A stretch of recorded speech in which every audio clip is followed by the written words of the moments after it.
nawag kapayapaan sa tahanan ko at sa mga nananalaman dito. Mga kapatid, alam na akong makinig sa balita sa salitang Diyos na magkasasama ko sa pagdiwa ang aral na gabay ng mga anak sa kanyang buhay. Sumayin niyo ang Panginoon.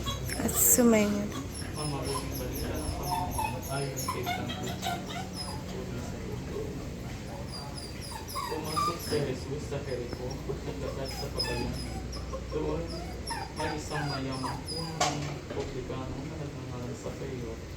At sinagsipapan niya makita si Jesus upang makilala kung sino ito. Ngunit siya'y napakapandak at dahil sa dami ng tao.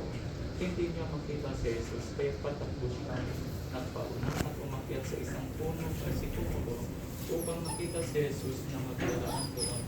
Pagdating ni Jesus sa dakong iyon, siya'y tumingala at sinabi sa kanya, Zaqueo, bumaba ka agad sapagkat kailangan kong tumuloy ngayon sa bahay. Nagmamadali siyang bumaba at tuwang tinangkap si Jesus. Lahat ng nakakita nito ay nagpupulong-tulungan. Nakikituloy siya sa isang makasalanan, may kapilong. Tumayo si Zaqueo at sinabi, Panginoon, ibibigay ko po sa mga tukhat ang kalahati ng aking ari-arian. At kung ako'y may nadaya sa iba, 4 na bayo ang isa sa kanya. At sinabi sa kanya ni Jesus, ang kaligtas ay dumating ngayon sa sambahayan ito. Ipiin ni Abraham ang bahay nito, sapagkat napalit ang anak ng tao upang hanapin at iligtas ang naligaw. Ang mabuting balita ng Panginoon. Pinupuri ka namin, Panginoon Jesucristo. Mga kapatid, nalinagod sa Ama ng bukal ng buhay ng lahat ng mga mag-anak sa sambahayan. Ating pulburon, sapagkat suprapang maawa.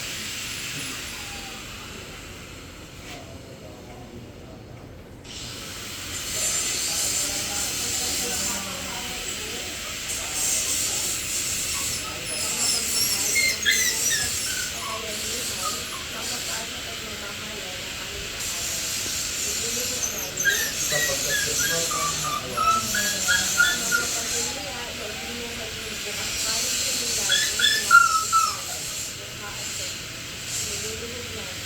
Sapagkat suprapang maawa.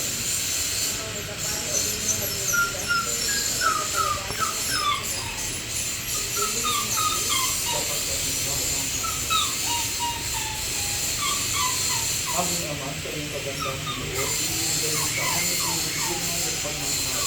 Tangkilisin mo ang iyong nanginigin ang dami ng ikaw ang pinaglutuan ng kanilang mabuting pagsasamahan.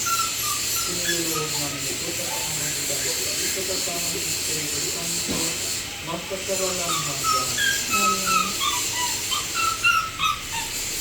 Manahan ka Panginoon ko, Kristo sa piling ng mga nagpapasinaya sa bahay na ito, ang nangyayari ng pagbabastaw sa iyo, upang sa paglagi ito sa nilang magama ang iyong pagkakot, upang sa paglabas ito sa nilang makalis ang iyong pagkakagulo, at upang sa pagbalik ito sa nilang makaunlataan ang iyong pagpasok, hanggang dahil sumapit sa iyong hindi magkantahanan, sa mga ligayang pagkisan sa iyo, Ama, sa kalangitan.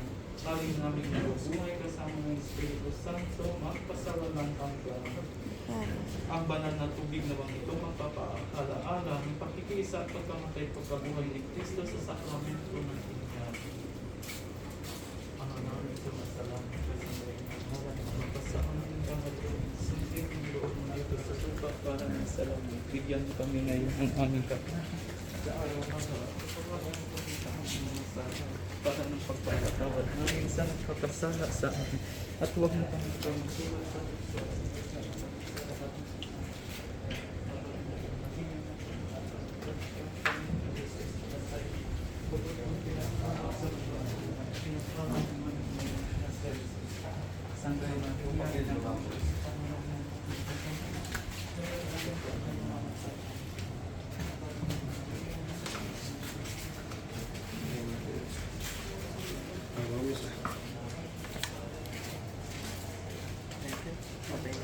Hindi pa. Walang service father.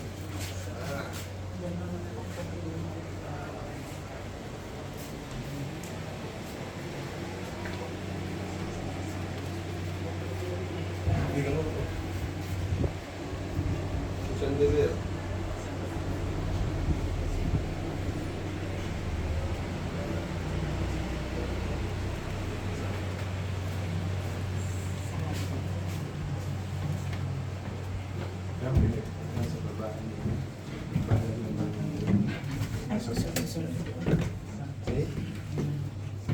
Uy, baka madudod sa mga protina. Tingnan nyo yung nila.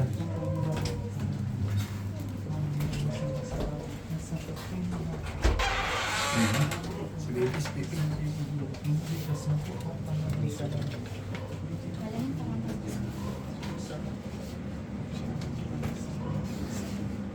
Yung kandilan, tingnan namin. Makakasunog ka na dito.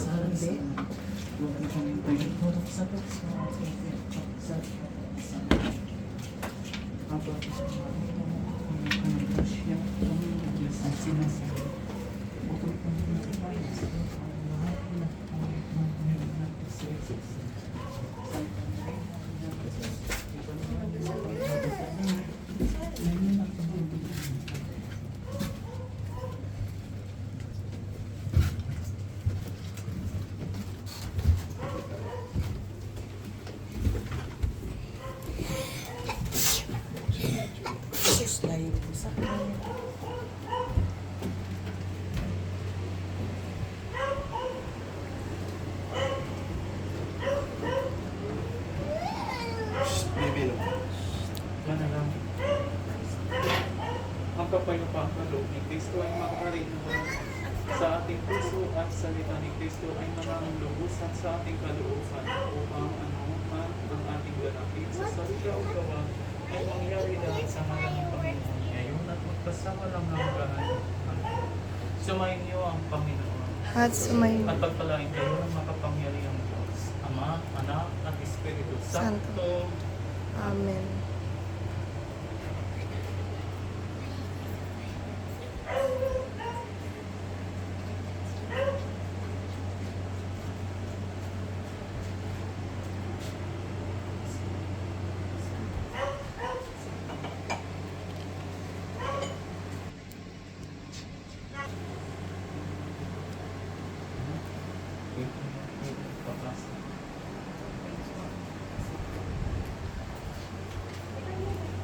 Ayan na, come on.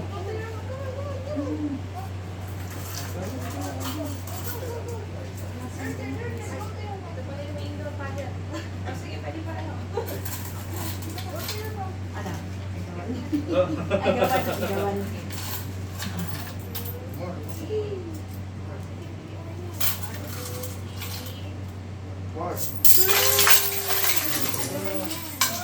Sige na. Gan, kunin nyo. Go na. 1, 2, 3, yay! Busin mo na, Rihanna, busin mo na. Eh, Si Nainay ayaw makiagaw.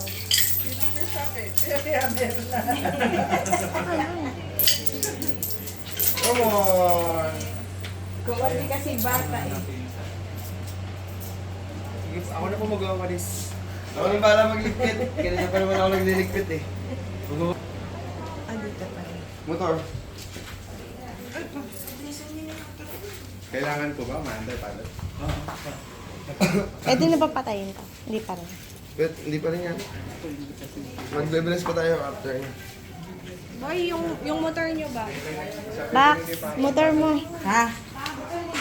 Ang kotse niya. Asan ba pa ako? Ako mo dali ba kandila sa nung mo?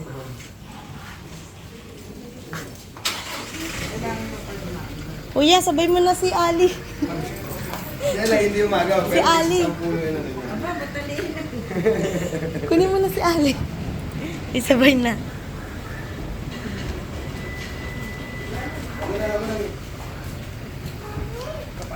Ikot mo na. Next video. Yung kasunod